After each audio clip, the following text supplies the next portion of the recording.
1970s, rock just didn't evolve. It put on makeup, set itself on fire, and walked on stage with a snake. One band said, let's sell rebellion in lunchbox form. The other said, let's terrify your parents and make you love it. This isn't about riffs. This isn't about musicianship.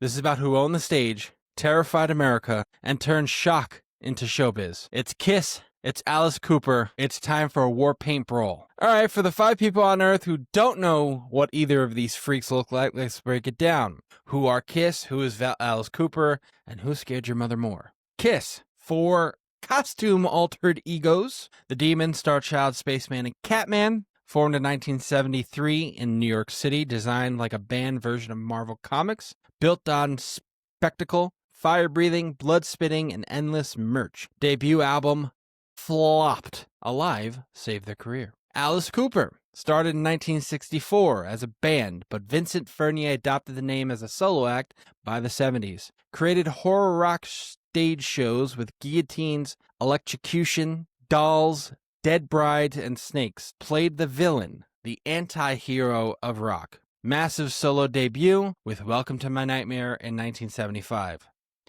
So, Dad, Big Joe, one of these guys is playing horror rock and the other's trying to sell Lunchables. Who deserves the OG shock rocker title? Alice Cooper. Alice Cooper. Why? Did it first. Even though Alice Cooper was a band before solo. It was a band. The band didn't shock you. Vincent Furnier shocked you. But it was under the banner of Alice Cooper, so I'm going to say Alice Cooper. You don't think that Kiss has some type of reign for it, basically starting the stage shows the way they did? All right. The Kiss stage shows are a lot different than Alice Cooper. You're not beheading people. You're not killing your bride on stage. You're breathing fire. Do that in a circus. There's really not much to me. I mean, other than the blood spitting. Mm-hmm. That was shock. Everything else, Paul Stanley was in shock. Paul Stanley was androgynous. Peter Criss was just there.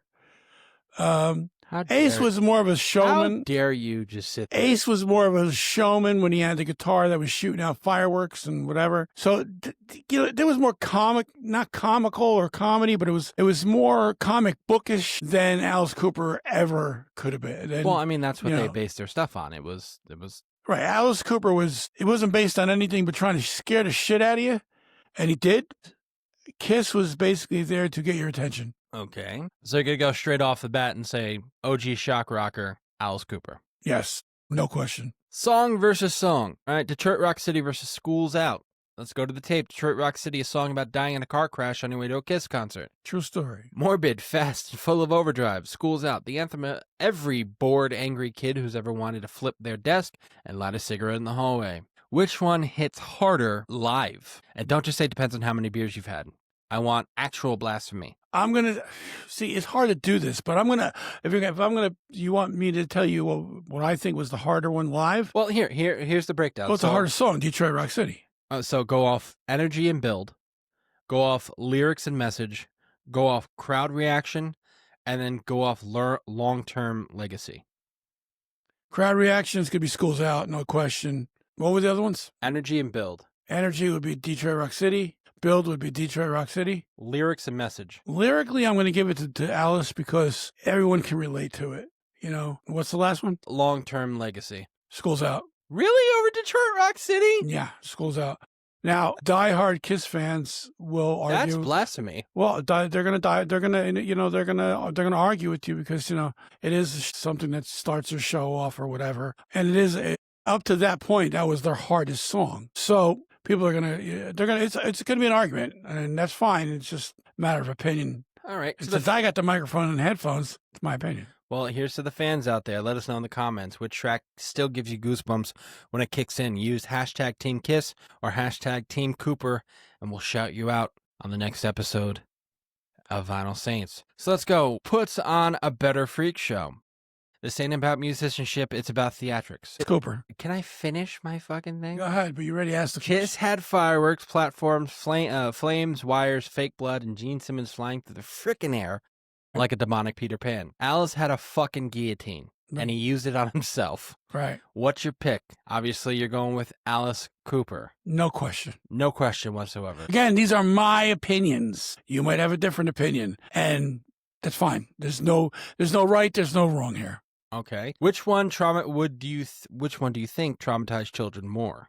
I don't think either one of them traumatized children. I think people went to these shows with the intent on being scared and got exactly, not so much scared, but to be entertained, and they got exactly what they paid for. So traumatized? No, I don't. I know Alice Cooper, both of them to a point, traumatized these would-be, wannabe righteous parents with the PMRC. I get that. But they're all a bunch of fucking stuck in the muds anyway. All right, here's a question. Did Kiss steal Alice's gimmick? No. No. No, they did their complete. This is what makes it difficult. They did their own thing. Alice Cooper wasn't breathing fire. Kiss breathes fire. So, I mean, he had blood on stage, that's for sure. Mm-hmm. But, Gene Simmons did it as part of his I'm the Demon shit. So it doesn't sound like you're very too pleased with Kiss stuff. I'm not. It's not that. I mean, look, Kiss has its moments. I love the first 3 albums. I love Rock and Roll Over and Love Gun. I do for little 3-minute rock songs. They're pretty good, very catchy. I mean, Baby Driver, one of my absolute favorite songs they've ever done. That. All right. Well, let's talk about who sold out harder. I already know that Kiss won this debate. Kiss put their name on action figures, pinball machines, Kiss condoms, and Kiss coffins. Alice Cooper, branded beer, horror movie cameos, celebrity golf events. So who cashed in harder? And are they smart or are they sellouts? Well, it would have to be Gene Simmons and Kiss because, they've got their name on everything.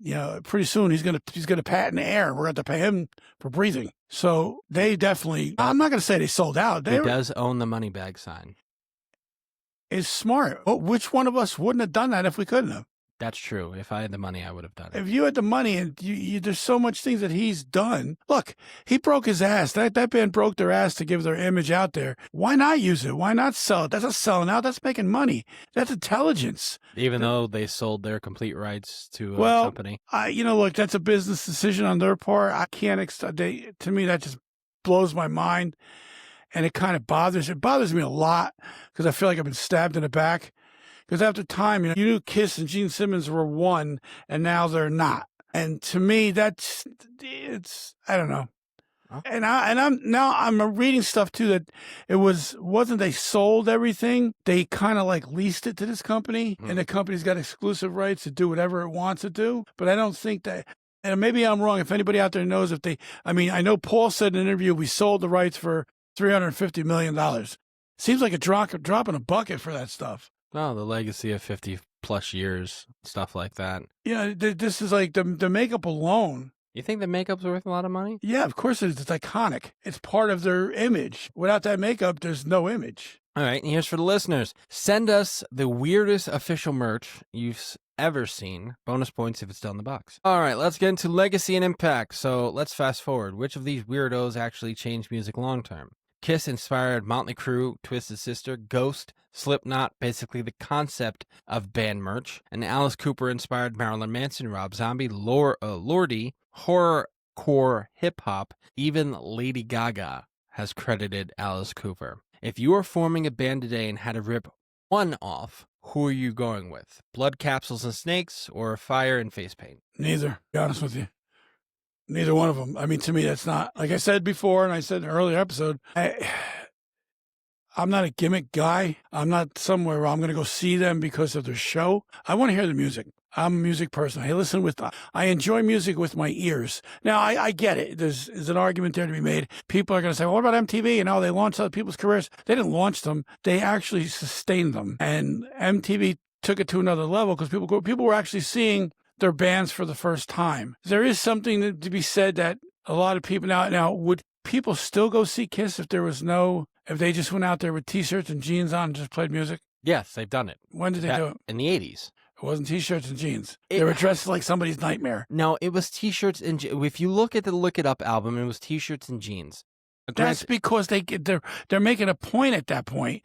They lick it up. The makeup is over. Well, it's the same thing with Animalize. You look at Animalize. The album is called Animalize, so they went on stage with animal print. Right. So what's the big deal? They took the makeup off. They retired the makeup. When did Alice ever go on stage without the fucking makeup or leather? I don't think he did. But that's not the question at hand. You asked me. What would I do if I was a star in a band? The answer is neither, because I'm not a big gimmick guy. I'm not a big blood in your face guy. I'm not a big cut your head off. It worked for them. They were showmen. Well, then right? if you're not doing that, which is fine. I mean, I'm not criticizing how you would start a band. What I'm saying is, if you're not going to do any of that stuff now, you don't have to. If you're just going there for music, if you're just going there to play music, and that's what it's all about for you, which is, again, fine. Obviously, these guys and other bands, they have this big idea of creating merch with it. And you can sit there and have your t-shirts as a regular person going up there wearing jeans and a t-shirt. That's fine. You can create merch that way. Right. You could create merch like Bruce Springsteen goes up on jeans and a t-shirt. In more than not, right? Working class rock and roll. Yes, he creates merch based off of his lyrics. To be honest with you, I don't know. I've never seen any merch from Bruce. I mean, I've seen merch, and a lot of stuff comes from his like a lot of stuff that I've seen with Bruce Springsteen. It really is. It's either a tour T-shirt, Bruce Springsteen 1984, 1985, whatever the fuck that is, right? Or it's based on a lyric or based on the idea of, because he's dropping it right. Is it dropping a bucket when it comes to merchandise for Springsteen? I mean, you're gonna get a concert T-shirt. You might get a bandana with his name on it. Well, yeah, but at the same time, you also have the idea of his musical. His musical legacy? Not legacy, but his musical. He's created a story within his music, just like John Bon Jovi has done with Tommy and Gina. Okay. Like, these are stories about people. They're supposed to be representing everyday people, but these are stories about people. I've seen merch based on Tommy and Gina for John Bon Jovi. Now, granted, John Bon Jovi now goes. I mean, he doesn't go on shirts and a t-shirt. We all know what John Bon Jovi dresses as. Back in the 80s, he was all about the hairband. Was. So it's all about, especially, it was the ultimate hairband, actually. It wasn't for Jovi. A lot of these bands, you would have never had a lot of these bands come out the way they came out. Yeah, I agree with you. He was a great, that whole band was trendsetters. So if you're going to sit there and make merch, it's easier to do it the way Alice Cooper and Kiss has done it. Granted, their music and their stage show go hand in hand. You're right. It's for the merchandise aspect, maybe, but I don't think that's why these bands have started the bands. All right. I don't think that's why. Look, Kiss went out there and they started with the makeup from right on from the beginning till, in essence, a year ago, whatever. All right. They never went out there to say, well, we're going to do this now because 3 weeks, a year from now, I want to sell T-shirts. It wasn't done. They were doing it because they wanted attention. They wanted people to look at them. They wanted people to say, hey, wait a minute. These guys are making some noise. Let's see what it's all about. They wanted to make money. Everybody wants to make money, Joe. That's a poor excuse. Alice Cooper, shock rock. He wasn't out there worried about merchandise at the time.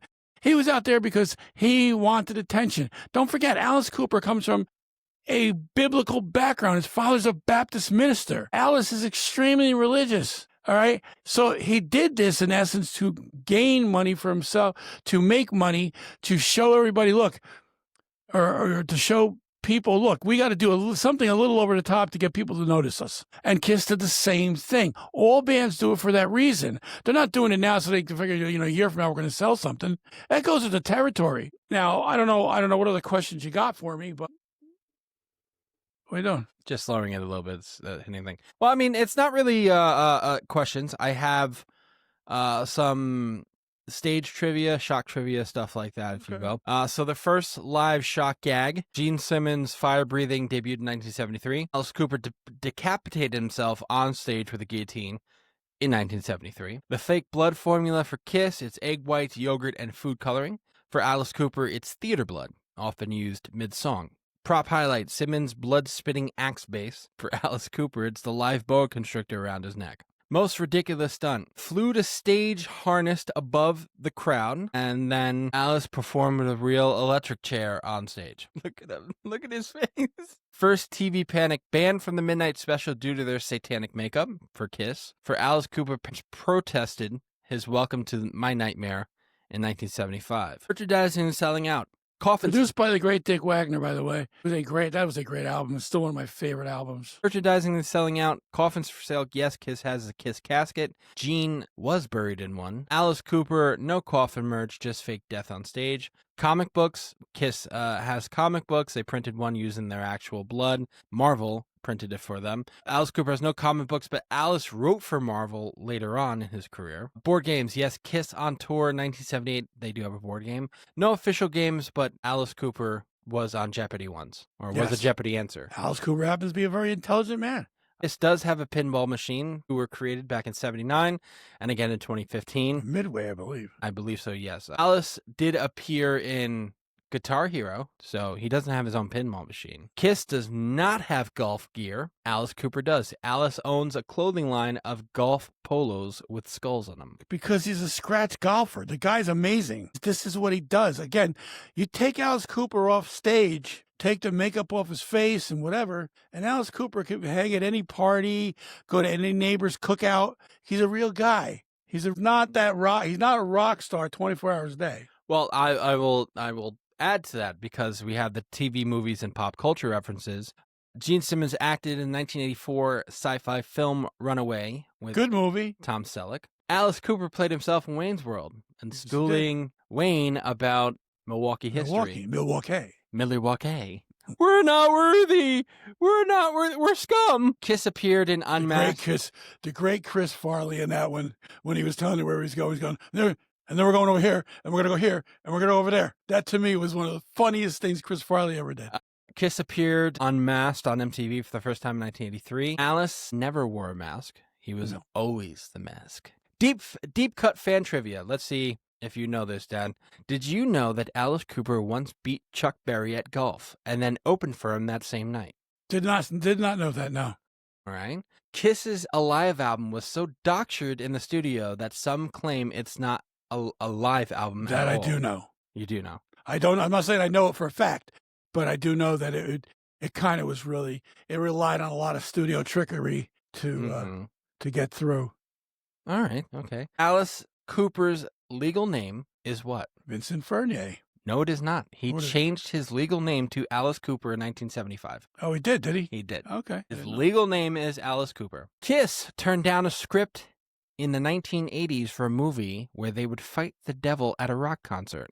It became Rock and Roll Nightmare. If it was anything like Kiss Meets a Phantom in the Park, they should have shot it in its infancy. Alice Cooper, this seems to be, and maybe you can sit here and go deeper if you know there's a little tension between the two bands. Yeah, talk a little louder, please. Apparently, Alice Cooper once said that Kiss was a great Halloween costume that stuck. I'm not going to argue with him. I can't argue with that. Do you think that bodes to some tension between the two, or? Oh, I'm sure when Paul Stanley gets around, Paul Stanley thinks he invented power chords, and he invented this and he invented that, and he sits there with his scarf on across his legs, and he makes fun of. He literally made fun of that metal show because it was kind of like Wayne's World. Shut the fuck up.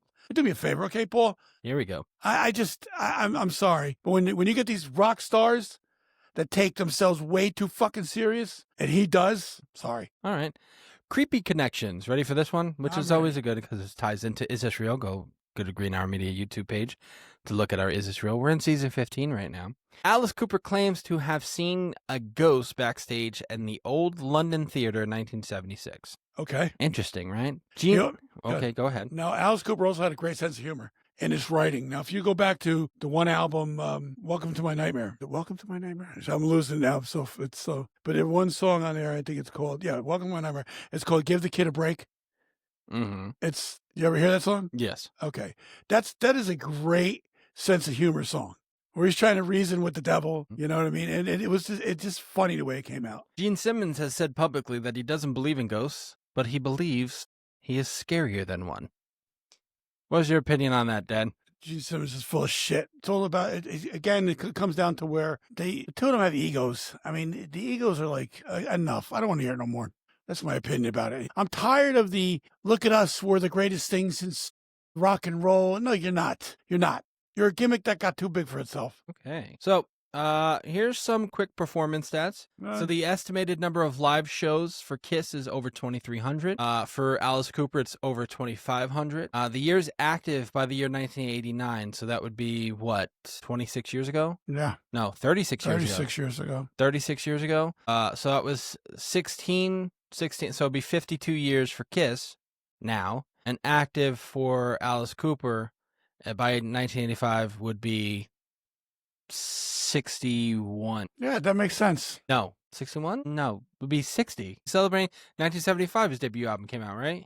His solo debut album. Oh, no, I'm talking Welcome to My Nightmare came out in 75. Yeah, that was his solo debut album, right? I don't think so. No? His year, so 25 by 19, so that's 25 would be 1964. So no, he would be going on, that's 60 in 2014. 71 years active. Mm-hmm. Been around. Jesus, that doesn't make any sense. Am I doing math wrong? I think my math is wrong. It probably is. My math seems really wrong. Okay, hold on. Let me, because I need to do this. 1964 to 2025. How many years? 62 years. 62, not 72. I was wrong. Okay. Their most famous tour. What do you think Kiss's most famous tour is, Dad? Famous tour? To me, it's shocking for Kiss. It's so many of them. I mean, I couldn't tell you off the bat. It's a matter of opinion at that point. Well, apparently it's the most successful also. Which one? The Dynasty Tour. The who tour? Dynasty, 79. It's their disco era tour. Does that shock you a little bit? Yeah, it does, because that album sucked. It does. I mean, it was fucking horrendous. At that time, you already got the band. It's not the originals anymore. It was like, I don't know. Weird. Okay.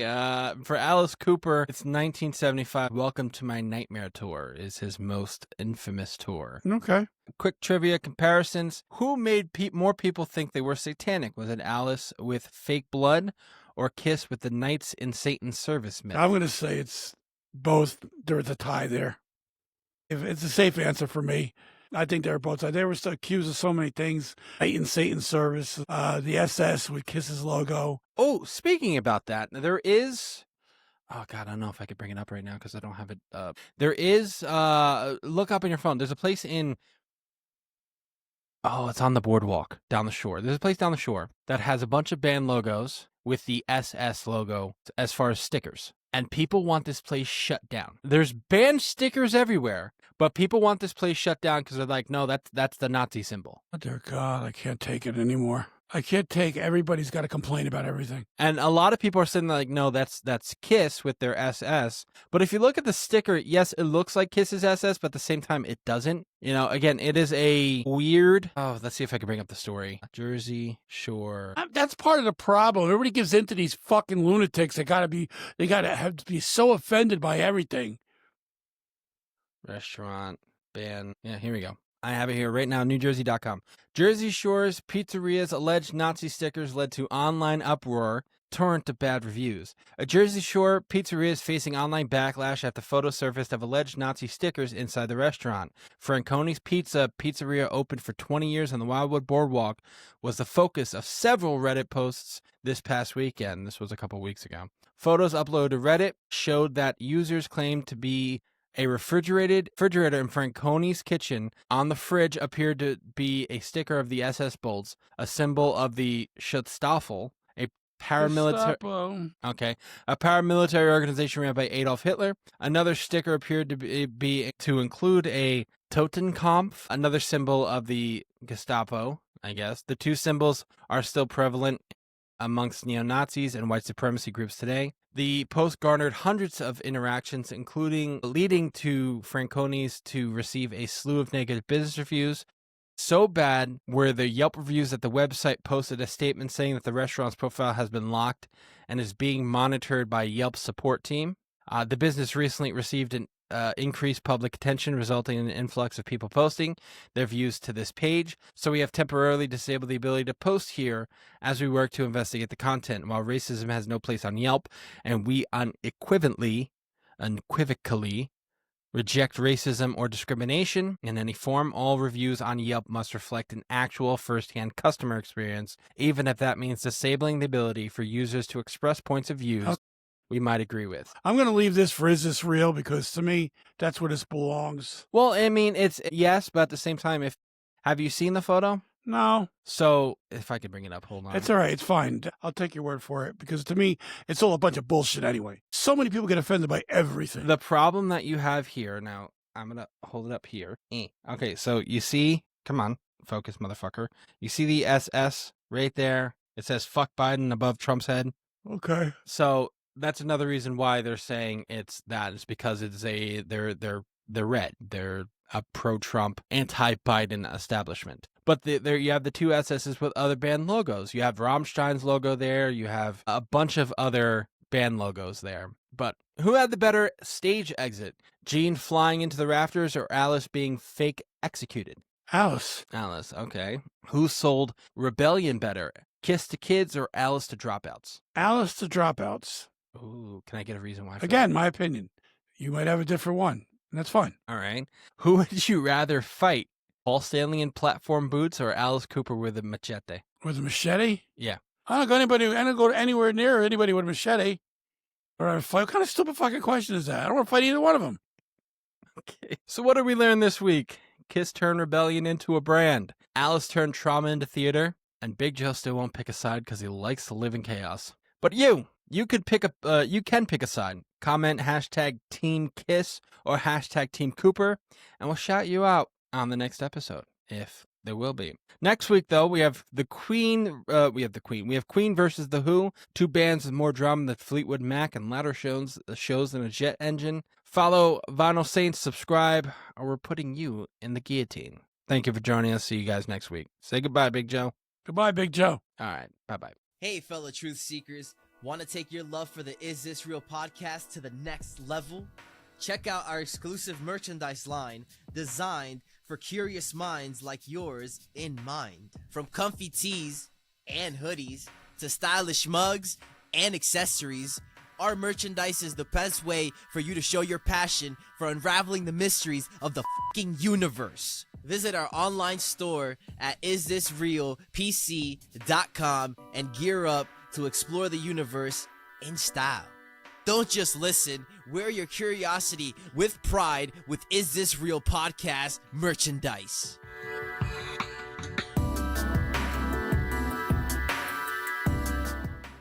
Hey there, fellow truth seekers. Are you ready to dive deep into the mysteries of the universe? Look no further than isisraelpc.com, your one-stop destination for all things mysterious and unexplained. From captivating podcast episodes to thought-provoking articles, our website is packed with fascinating content that will leave you questioning reality. Visit isisraelpc.com today and join our community of curious minds as we explore the unknown together. Don't just wonder, discover the truth today at isisraelpc.com.